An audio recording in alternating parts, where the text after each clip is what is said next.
नमस्कार, आप देख रहे हैं दोपहर की दो टूक। आपके साथ मैं हूं अभिषेक। कोरोना की बेकाबू रफ्तार रोज नए रिकॉर्ड बना रही है। कोरोना को रोकने में वैक्सीन अहम रोल अदा कर रही है। केंद्र ने 18 साल से अधिक उम्र के लोगों के लिए वैक्सीनेशन की अनुमति दे दी है। वहीं कोविशील्ड बनाने वाली कंपनी सीरम ने राज्यों और निजी अस्पतालों के लिए वैक्सीन की अलग अलग कीमत तय कर दी है। इसको लेकर सियासी बयानबाजी शुरू हो गई है। सीएम गहलोत ने केंद्र से अपील की है कि 18 साल से अधिक उम्र के लोगों के लिए वैक्सीन फ्री की जाए। कई राज्यों में वैक्सीन फ्री कर दी भी गई है। सवाल उठता है, एक वैक्सीन के 3 दाम क्यों? सभी को फ्री वैक्सीन क्यों नहीं? और फ्री डोज किसकी जिम्मेदारी, राज्य की या केंद्र की? इन सभी सवालों के जवाब तलाशने की कोशिश करेंगे दोपहर की दो टूक में। तो इसी पे चर्चा करने के लिए हमारे साथ गेस्ट पैनल जुड़ रहा है। सबसे पहले उनका परिचय करवा दूं। हमारे साथ जुड़ रहे हैं आर तिवारी जी, कांग्रेस नेता हैं। बहुत स्वागत है आपका तिवारी जी न्यूज 18 राजस्थान पर। आशीष चतुर्वेदी जी बीजेपी नेता हैं। आशीष जी बहुत स्वागत है आपका भी। और अवधेश अक्कोदिया जी हमारे साथ जुड़ रहे हैं, जो कि वरिष्ठ पत्रकार हैं। अवधेश जी आपका भी बहुत स्वागत है न्यूज 18 राजस्थान पर। आशीष जी, चर्चा की शुरुआत मैं आपसे कर रहा हूं। एक वैक्सीन 3 कीमत, ऐसा क्यों? और अगर ऐसा है तो इसको रेगुलेट कौन करेगा? इस पर नियंत्रण कौन करेगा? देखिए अभिषेक जी, मैं अभी आपकी रिपोर्ट देख रहा था और उस रिपोर्ट में एक पॉइंट आ रहा है कि ये जो सीरम इंस्टीट्यूट है केंद्र को 150 रुपए में दे रहा है और स्टेट्स के लिए 400 रुपए है। तो एक बहुत भ्रांति बनी हुई है जो मैं आपके चैनल के माध्यम से दूर करना चाहता हूं। मैंने सीरम इंस्टीट्यूट के जो आधार पूनावाला उनका स्टेटमेंट भी देखा है। उन्होंने कहा है कि हमने केंद्र को केवल 100 मिलियन मतलब 10 करोड़ जो डोजेज है वही मात्र 150 रुपए में दी है। उसके अलावा जितनी भी डोजेज दी जा रही है केंद्र को उस पर भी 400 रुपए ही लिए जा रहे हैं। तो इस तरह का एक भ्रम नहीं होना चाहिए कि स्टेट गवर्नमेंट को 400 देने पड़ेंगे और सेंट्रल गवर्नमेंट को 150 देने पड़ेंगे। ठीक है, तो मुझे लगता है कि एक पॉइंट तो ये क्लियर हुआ। दूसरा भी आप बात कर रहे थे मुख्यमंत्री जी की। मुख्यमंत्री जी ने एक डिमांड करी है कि 18 प्लस जो है उसके लिए उनको फ्री कर दिया जाए।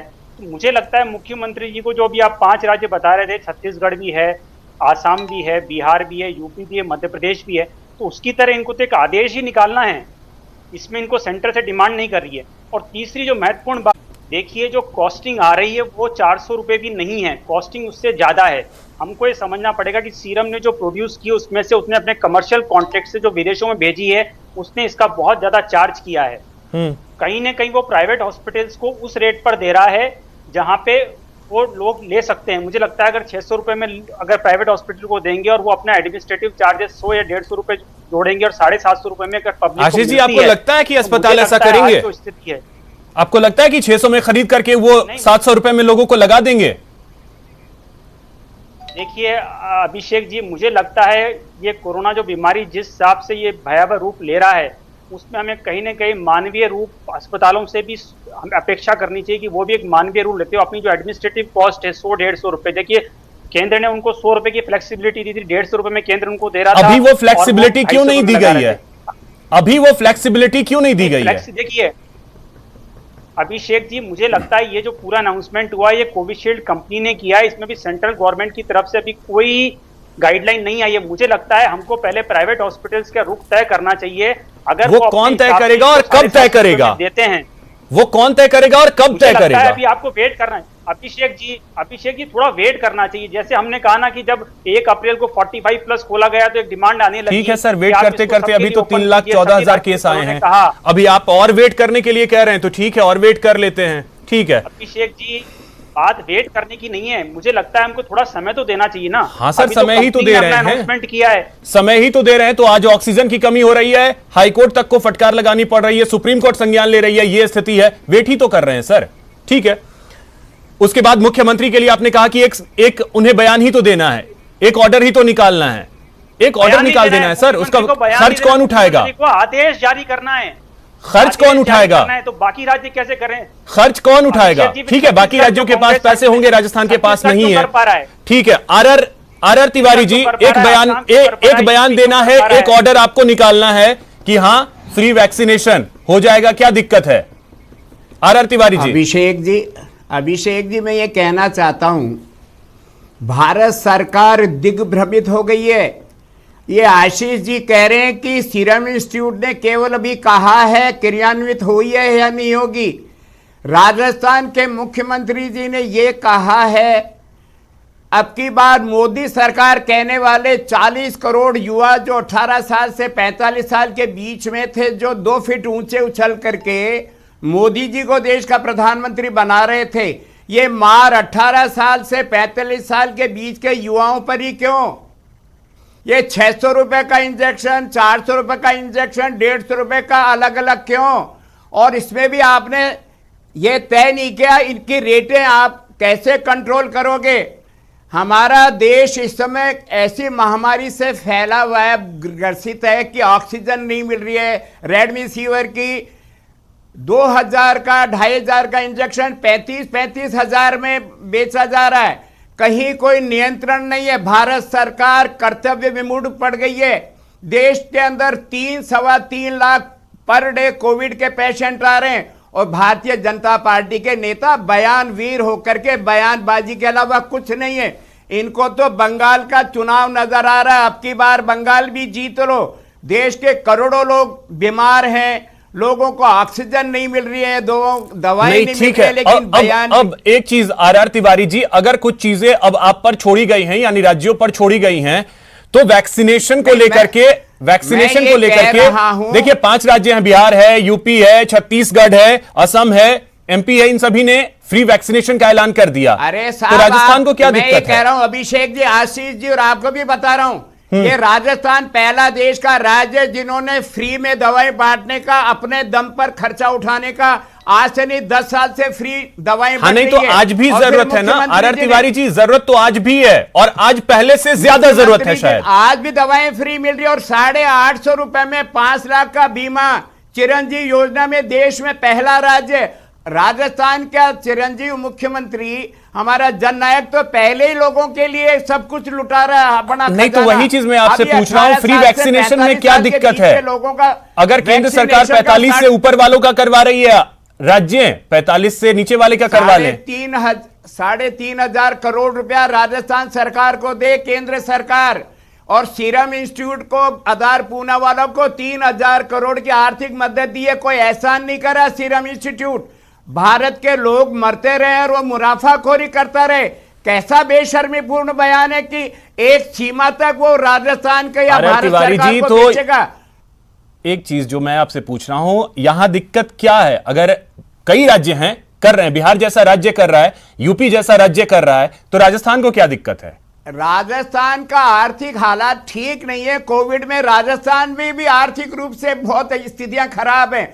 फिर मैं ये कह रहा हूं, जिस देश के युवाओं ने इस देश का जो भाग्य विधाता है, जो आने वाले 100 साल तक देश को आगे लेकर, उनके साथ में भेदभाव क्यों?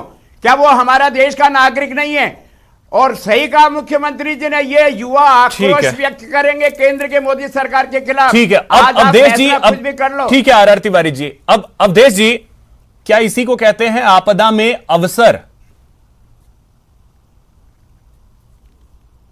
पूरी ये आरोप प्रत्यारोप चल रहे हैं वैक्सीन को लेके, इसमें कोई दो राय नहीं है कि जो राज्य हैं, राजस्थान ही नहीं, ज्यादातर जो राज्य हैं जीएसटी के बाद से उनके पास फंड को लेके प्रॉब्लम्स हैं। और कोरोना आया है उसके बाद तो ये प्रॉब्लम विकराल रूप धारण करती जा रही है। ज्यादातर राज्यों के पास बजट की कमी है।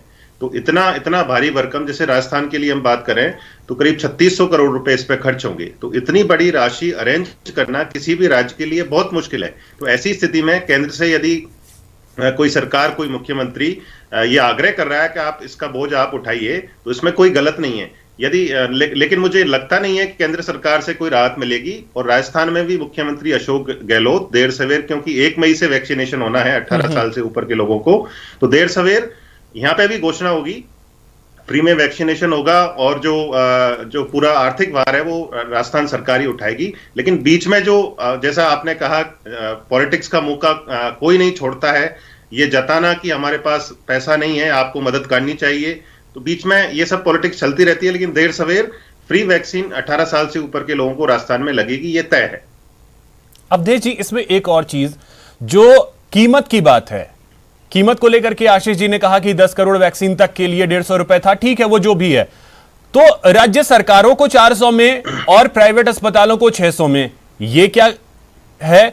और अगर प्राइवेट अस्पतालें, चलिए ठीक है, सरकार अगर 400 में खरीद रही है तो वो अपने हिसाब से देख करके 450 में या 500 में लगवा लेगी, लेकिन प्राइवेट अस्पताल अगर 600 में खरीदेंगी तो उनका तो पता नहीं है वो किस तरीके से क्या क्या चार्जेस जोड़ करके और कितने में लगाएंगी। तो इसको कौन मॉनिटर करेगा और इसको कंट्रोल कैसे करेगा, कौन करेगा? देखिए अभिषेक जी, कीमतों को लेके बहुत भ्रम की स्थिति है। मुझे 2-3 बातें इसमें कहनी है। जैसा आशीष जी ने बताया था, उन्हीं को काउंटर करते हुए मुझे 2-3 बातें कहनी है। पहली बात तो यह है कि वो ये कह रहे हैं कि इसमें जो 10 करोड़ डोजेज हैं वो केंद्र सरकार को 150 रुपए में उन्होंने दी। तो यानी केंद्र और कंपनी के बीच में एक नेगोशिएशन हुआ ना, तो कंपनी अब राज्यों के साथ नेगोशिएशन क्यों नहीं करेगी? कंपनी कौन होती है कि वो 400 रुपए में देगी? उसने एक बेस प्राइस तय कर दी। क्या उसको इंतजार नहीं करना चाहिए था कि राज्य उसके पास आएंगे, नेगोशिएशन होगा, एक प्राइस तय होगी? कंपनी अपनी तरफ से प्राइस तय करने वाली कौन होती है? जब केंद्र सरकार को 10 करोड़ डोजेस दिए थे तो क्या कंपनी ने कोई प्राइस अनाउंस की थी? इसकी नहीं की थी। और अभी भी जो अनाउंसमेंट हुआ कि जो 10 करोड़ डोज हैं वो ही सिर्फ 150 रुपए में दिए गए हैं, बाकी डोज 400 रुपए में ही दिए जाएंगे, ये अनाउंसमेंट बहुत देरी से हुआ। इसी से पूरा कंफ्यूजन क्रिएट हुआ। ये आप पहले बता देते तो ज्यादा ठीक रहता, ये कंफ्यूजन क्रिएट नहीं होता। तीसरी बात मेरी तरफ से यह है कि जो ये कहा जा रहा है कि उनकी कॉस्ट जो आ रही है वो 400 रुपए के करीब आ रही है। देखिए कोई भी वैक्सीन बनती है उसमें जो पूरी की पूरी कॉस्ट है वो आती है रिसर्च के ऊपर, तो वो कॉस्ट तो आ चुकी, उसमें सरकार की तरफ से भी मदद हो चुकी। आप इतनी सारी वैक्सीन बाहर बेच चुके, उससे भी आपको पैसा मिल चुका।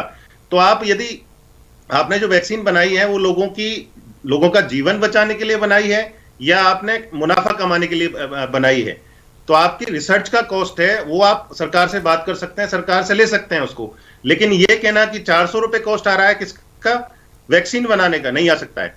जो इसमें रॉ मटेरियल यूज हो रहा है वो इतना महंगा नहीं है कि 400 रुपए का वो आएगा, उतना नहीं है। तो आप रिसर्च की कॉस्ट आप जो आम नागरिक हैं उनसे आप वसूल नहीं कर सकते हैं। उसका एक दूसरा जरिया हो सकता है जिससे जो वैक्सीन की जो कॉस्ट कीमत है वो कम आ जाए थोड़ी। आशीष जी, सुना होगा आपने अवधेश जी को। देखिए अभिषेक जी, जहां तक रेट की बात है तो आ रहा हूं तिवारी जी, हेल्थ एक्सपर्ट हूं ना, मैं बायोटेक्नोलॉजिकल एक्सपर्ट हूं कि मैं कमेंट कर सकूं कि क्या रेट आ रही है और क्या नहीं आ रही है। लेकिन अगर वो 400 रुपए में सेंटर को दे रहे हैं, 400 में स्टेट को दे रहे हैं, तो मुझे लगता है कंपनी ने कहीं ना कहीं कोई आधार पे तय किया होगा। और मुझे लगता है कि जहां तक मेरी जानकारी में पहले प्रधानमंत्री जी ने रिक्वेस्ट किया था उनको 150 रुपए में देने के लिए। अब मुझे लगता है स्टेट गवर्नमेंट भी अपनी तरफ से कोई रिक्वेस्ट करेंगी, तो ये कंपनी और स्टेट गवर्नमेंट के बीच का मैटर है। लेकिन जहां तक मेरी जानकारी है सेम प्राइजेस वो सेंटर से भी ले रहे हैं, सेम प्राइजेस वो स्टेट गवर्नमेंट से भी ले रहे हैं।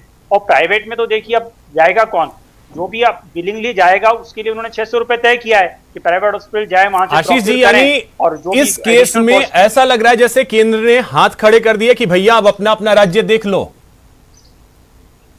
अभिषेक जी देखिए, आप इसमें दूसरी भ्रम ये हो रहा है कि केंद्र कुछ नहीं कर रहा है। केंद्र देखिए 50% जो प्रोड्यूस हो रही है उसमें 45 प्लस के, देखिए हमारे देश में 20 करोड़ लोग हैं, 20 करोड़ में से सबको नहीं लगा है, 20 करोड़ में से मात्र 10% 12% लोगों को डोजेस लगा है। तो 60 प्लस है उनमें भी सबको नहीं लगा है। तो जो 45 प्लस हैं, 60 प्लस हैं, जो हेल्थ वर्कर हैं, उनको केंद्र सरकार फ्री ऑफ कॉस्ट प्रोवाइड करती रहेगी। तो 18 प्लस वालों को क्यों नहीं सर? 18 प्लस वालों को क्यों नहीं? देखिए अभिषेक जी, मुझे लगता है हम शायद देश फाइनेंशियली तैयार नहीं है कि इतना बर्डन उठा पाए। अब बाकी तो स्टेट गवर्नमेंट की भी रेस्पॉन्सिबिलिटी बनती है, हेल्थ जो है उनके भी परव्यू में आता है। और दूसरी बात यह है कि हमको ये भी सोचना पड़ेगा कि जो टोटल डेथ हुई है उसमें से 90% डेथ वो हैं जो कि 45 प्लस कैटेगरी की हैं। तो यानी कि राज्य तक टोटल 1 लाख सब कुछ अब राज्य भरोसे। 1,80,000 आर तिवारी जी, अब तो ऐसा लग रहा है कि सब कुछ राज्य भरोसे है। तो अब आप देख लीजिए राज्य को क्या करना है। मेरी बात सुनो अभिषेक जी, हमारे कांग्रेस एक सेकंड आर तिवारी जी, एक सेकंड, वो कुछ और कहना है, एक सेकंड दे रहा है। देखिए अभिषेक जी, ये नहीं कि सब कुछ राज्य सरकार भरोसे, अभी भी 50% जो वैक्सीन प्रोड्यूस हो रही है वो केंद्र भले ही 400 में उससे परचेज कर रहा है, लेकिन राज्यों को तो फ्री ऑफ कॉस्ट दे रहा है। 18 से 45 वालों के लिए केंद्र तैयार नहीं है ना, 18 से 45 वालों के लिए केंद्र तैयार नहीं है। अभिषेक अभिषेक जी, केंद्र ने एक बहुत अच्छी पॉलिसी बनाई है कि हम 4-5 क्राइटेरिया हैं कि किस स्पीड से प्रोग्राम चल रहा है, प्लस केसेस कितने आ रहे हैं, वहां पे फर्टिलिटी कितनी है, वेस्टेज कितना है, इन चारों के आधार पर केंद्र जो 50% लेगा। सर हर चीज को, बात को गोल गोल मत घुमाइए सर, सीधा सा जवाब है कि 18 से 45 वालों के लिए केंद्र तैयार नहीं है। अभिषेक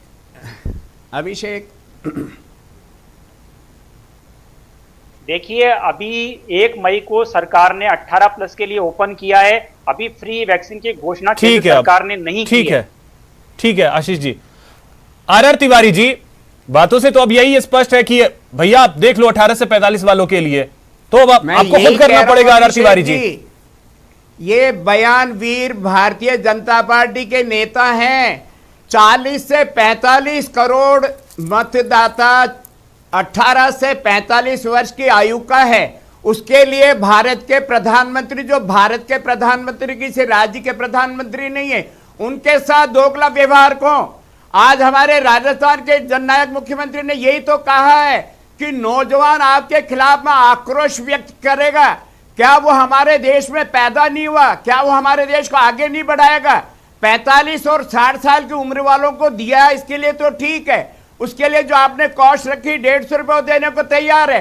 राज्यों को आप जीएसटी देना नहीं चाहते हो, राज्यों को आप उसका हिस्सा देना नहीं चाहते हो, पीएम केयर फंड का कोई हिसाब आप रखना नहीं चाहते हो, उसको आरटीआई के दायरे से बाहर रखा है। और पिछली बार भी मैं आपके यहाँ आया था डिबेट में, मैंने कहा था सीरम इंस्टीट्यूट और आधार पुराने वाले ने कहा था हमको 3000 करोड़ रुपए दो तो हम डोज की संख्या बढ़ाएंगे।